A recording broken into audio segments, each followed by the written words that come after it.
Hallelujah. मैं आशा करता हूं कि आप खुशी मंगल में होंगे। प्रभु यीशु मसीह के मधुर नाम में आप सभी को प्रेमी सलाम, जय यीशु। आप सभी का अभिनंदन और स्वागत करते हैं और मैं आशा करता हूं कि आप खुशी मंगल में होंगे। और कुछ दिनों के बाद मैं आपके सम्मुख आ रहा हूं, क्योंकि मैं कई हमारे साथियों के साथ यानी कि मुलाकात करने के लिए हम गए हुए थे। लगभग मध्य प्रदेश और महाराष्ट्र के बॉर्डर पर हमारे मित्र भाइयों बहनों को हम मिलने गए थे और वहां पर प्रोग्राम भी था।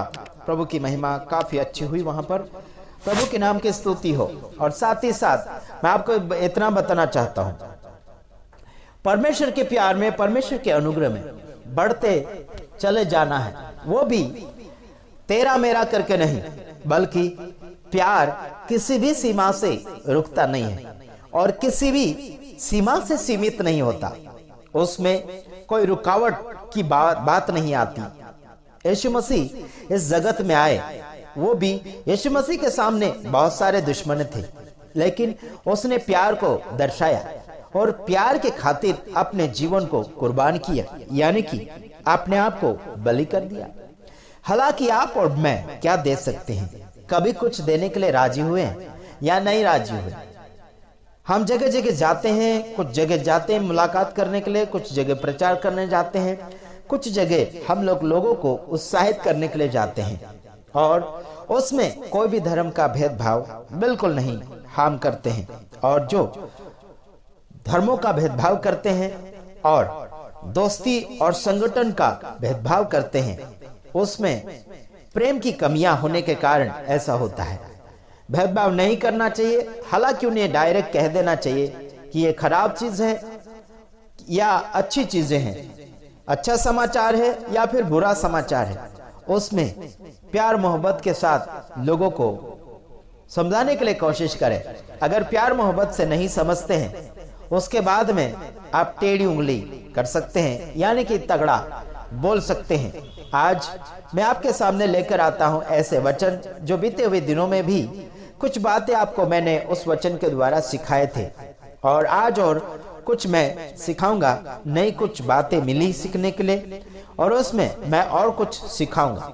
इंसान सीखने के बाद में सिखाने वाला चाहिए। इंसान वचन जानने के बाद में किसी को जनवाने वाला, मतलब बताने वाला, समझाने वाला होना चाहिए। बल्कि इंसान अपनी जिंदगी को माहिर बनाने में आगे बढ़ना चाहिए और किसी को नीचा नहीं गिराना चाहिए।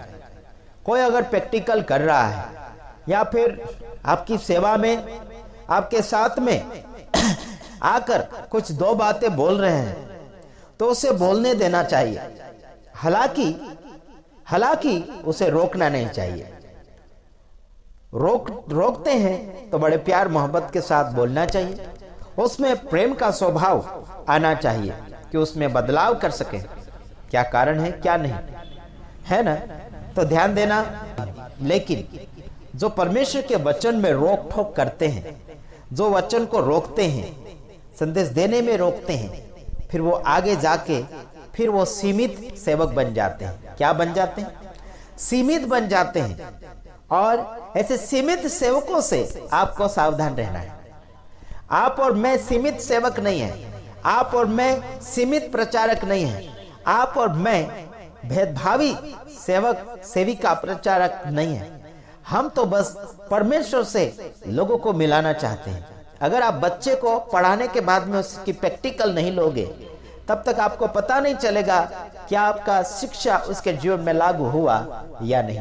तो आइए देख लेते हैं पहला पत्रस उसका 2:9 वचन।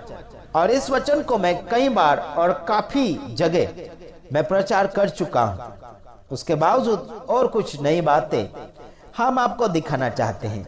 और आप सभी का धन्यवाद कि आप हमें प्यार देते हैं और आगे बढ़ने के लिए मौका भी प्रदान कर रहे हैं। और साथ ही साथ मेरे पास फोन काफी आ चुके हैं, कुछ लोगों की शिकायतें भी आ चुकी है और मेरे संदेश के खिलाफ में जो उठ रहे हैं, उनके खिलाफ में भी बहुत कुछ संदेश मेरे पास पहुंच रहे हैं। लेकिन हम तो प्यार भी करते हैं और डांटते भी हैं, तो इसीलिए सावधान रहिए। मैं किसी की भी पोल खोलने में डर नहीं रखता। डर नहीं रखता और किसी को मैं खुद का गुरु बनने नहीं देता, और मैं किसी का गुरु बनता भी नहीं और ना ही किसी को अपना गुरु बनाता नहीं, बिल्कुल नहीं। क्योंकि आप परमेश्वर के बेटे हैं, यीशु आपका गुरु है, यीशु के आप चेले हैं। यीशु को गुरु मानो, हमें नहीं। हम तो आपके रिश्ते में भाई लगते हैं, बल्कि आप गुरु मान बैठते हैं। तो सावधान रहिए, हमें गुरु मत मानिए प्रभु यीशु के अलावा। चलो, पर तुम एक चुना हुआ वंश और राजपदधारी याजकों का समाज और पवित्र लोग और परमेश्वर की नीच प्रजा हो, इसलिए कि जिसने तुम्हें अंधकार में से अपनी अद्भुत ज्योति में बुलाया है, उसके गुण प्रकट करो। क्या प्रकट करें? आप कौन से लोग हैं? मैं आपको बताना चाहता हूं आप कौन से लोग हैं। जगत भर में अलग अलग प्रकार से इसके उदाहरण निकालते चले जाएंगे, लेकिन मुझे जो बोलना आ रहा है मैं वही आपके सामने पेश करूंगा। आप परमेश्वर के चुने हुए क्या है? चुने हुए एक वंश हो, यानी बच्चे हैं, यानी परिवार है, एक कुटुंब है। आप चुने हुए, एक नियमित किए हुए, एक नक्की किए हुए परिवार है, वंश है, बच्चे हैं, डियर हैं। तो अलग से चुने हुए में गुण क्या क्या होते हैं अब मैं आपको बताना चाहूंगा। वो राज करेगा और राज का उसका पद होगा, और राज करने वाला व्यक्ति टेढ़ा मेढ़ा नहीं होगा। राज करने वाला व्यक्ति किसी को गिराएगा नहीं बल्कि उठाएगा। राज कौन करता है? जो अच्छा राजा का बेटा होता है ना। राजा ही राज्य करने के लिए चुनाव करता है कि कौन किसके योग्य है। आपको बताना चाहता हूं, आप अगर चुना हुआ वंश हो, एक अंग हो, एक कुटुंबित बच्चे हैं, और आप राजपदधारी याजकों का समाज हो, राजपदधारी याजकों का समाज जो राज करते चला आ रहा है, उसकी जाति हो आप, उसके वंश के हो, उनकी नस्ल के हो आप, है ना। तो पीढ़ी दर पीढ़ी वही बातें जाना चाहिए जो बाप दादे से आती चली जा रही। आत्मिक जीवन की बात कर रहा हूं। हेलो, आप उसके चुने हुए वंश से, उसके पदधारी है ना। राजपदधारी याजकों के समाज हो आप। राजपदधारी याजकों के अगर समाज हो तो क्या क्या करना चाहिए, चलो देखते हैं। और पवित्र लोग हैं, क्या है आप? पवित्र लोग भी है। राजपदधारी याजकों का समाज है, चुने हुए वंश है, और क्या करने वाले हैं? और यहां यह भी लिखा कि पवित्र लोग है, फिर यह भी लिखा कि नीच प्रजा हो, मतलब स्पेशल। नीच का मतलब है स्पेशल, मतलब ओरिजिनल। और इसलिए कि जिसने तुम्हें अंधकार में से अपनी अद्भुत ज्योति में बुलाया है, उसके गुण प्रकट करो। देखो क्यों बुलाया, क्यों बुलाया? जिसने आपको अद्भुत ज्योति में बुलाया है, उसके गुणों को प्रकट करो। इसलिए आपको बुलाया, इसलिए आपको नियमित किया, इसलिए आपको चुना, इसलिए आपको यह पहचान दी गई। राजपदधारी याजकों का समाज हो, और आप पवित्र लोग हैं, आप चुने हुए वंश हैं, और आप नीच प्रजा हो। और इसीलिए अंधकार के क्या करना चाहिए? अंधकार की अद्भुत, यानी कि अंधकार में से अद्भुत ज्योति में बुलाया है। अद्भुत ज्योति जिसमें अंधकार नहीं। रात और दिन का कभी मुलाकात नहीं होता। उसी प्रकार से शैतानिक और आत्मिक कभी मेलजुल कर नहीं रह पाएंगे और टिक नहीं पाएंगे। पोल खोलना शुरू हो गया तो झूठे लोग लथड़ पथड़ करने लग जाएंगे। कहेंगे कि मेरा घर बनाया हुआ तोड़ ना डाले।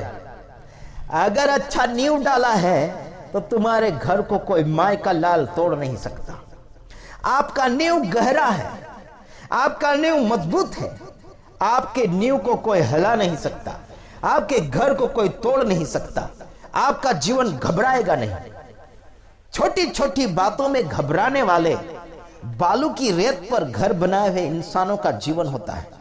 वाह, हमें परखने में आ जाता है, हम परख लेते हैं। हम इशारे के भी समझदार हैं। ऐसे मत समझना हम पढ़े लिखे नहीं हैं, इसका मतलब कि हम समझदार भी नहीं हैं। ऐसा नहीं है, हम भले पढ़े लिखे नहीं बल्कि समझदार तो हैं। हम इशारे से भी समझते हैं। गूंगा व्यक्ति अगर हमें बताए कुछ इशारा करके, अगर उसकी इशारे वाली भाषा अगर हमें मालूम है तो हम जरूर समझ जाते हैं। और इतना बेवकूफ करने के लिए भी मुझे कोशिश मत करना। हम बेवकूफ में से बाहर आ चुके हैं, हम अब होशियार में रहते हैं। समझ में आ रहा है कि नहीं आ रहा है? आप अद्भुत ज्योति में बुलाए गए हैं कि उसकी क्या को उसके गुण गाएं। उसका गुण प्रेम है, उसका गुण सत्य है, उसका गुण आजाद करने वाला है, उसका गुण सबको लेकर चलने वाला है। हाँ जी, सबको मतलब परमेश्वर के वचन को मानता है, परमेश्वर के वचन को सीखकर आगे बढ़ना चाहता है उसको। ऐसा नहीं कि पापियों को भी आप लेके घूमते रहो या फिर पापियों को भी कुछ ये लेन देन करते रहो, ऐसा नहीं। पापी आपको बिगाड़ देगा, जो गलत चरित्र वाला है उसकी संगति आप नहीं कर सकते, बल्कि उसको अपनी संगति में उसको ले सकते हैं। आप उसकी संगति में नहीं जुड़ सकते, उसको अपनी संगति में जोड़कर उसे सुधरने का मौका दीजिए। हाँ जी, अगर आप जोर से हाथ हिलाते हैं, है ना, तो वहां और कुछ दूसरी बातें नजर आती है। कौन सी बातें नजर आती है? गुस्से की भावना से हाथ हिलाते कुछ लोग, है ना, कुछ लोग नफरत की भावना से, कुछ लोग प्यार मोहब्बत की भावना से हाथ हिलाते। तो कैसे हिलाते उसका इशारा भी हमें समझ में आ जाता है। और मुझे उल्लू बनाने के लिए कोशिश बिल्कुल मत करना। आप वंश है, हमें परखना है। आप अगर याचकों का समाज है, हमें परखना है। आप अगर निक प्रजा हो, हमें परखना है। आप अगर अंधकार से बाहर निकाले गए हैं तो हमें परखना है। परखना पड़ेगा, बड़ा हो या छोटा हो, बिना चेक किए हुए उसे इस्तेमाल मत करो।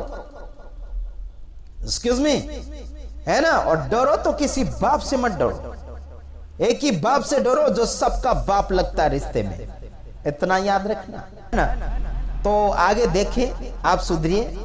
अगर कोई मेरे वीडियो में आपको डाउट है तो जरूर फोन करो।